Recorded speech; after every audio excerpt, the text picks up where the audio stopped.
Donc là je viens de finir de courir. Petite balade matinale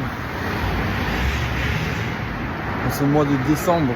Et laissez-moi vous montrer un peu le quartier de Soleil-Malles. Un début de la rue qui commence ici et qui monte jusqu'en haut du lycée français.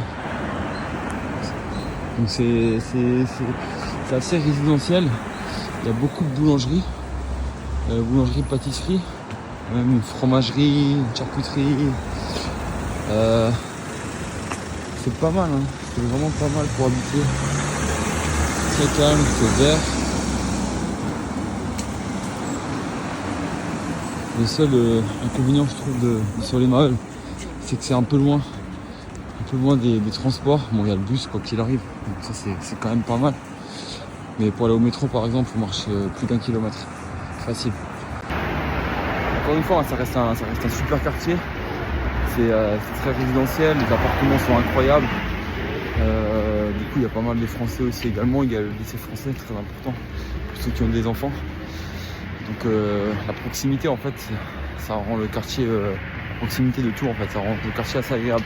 Là on a un Paris croissant très sympa.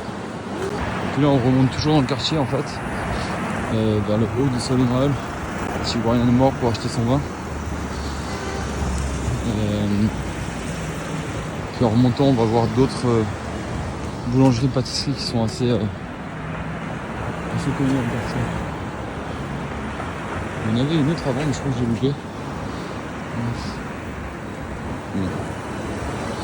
Là, on a un autre café très connu, le Pain Soleil. Là, comme vous pouvez voir, quand vous allez dans ces établissements, il y a une belle sélection de pain. Regardez ça.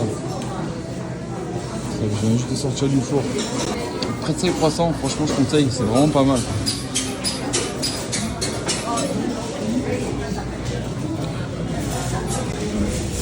Pain suisse, un de mes préférés celui-là.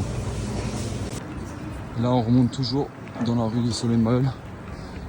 Vous avez vu, hein, c'est assez calme. On est samedi matin. Et là les amis, qu'est-ce qu'on a? Le drapeau de la France. On est un peu chez nous, ça y est. Lycée français de Séoul. Et ici les enfants peuvent suivre un parcours scolaire comme en France. Là on termine en montée avec une belle moto, hein.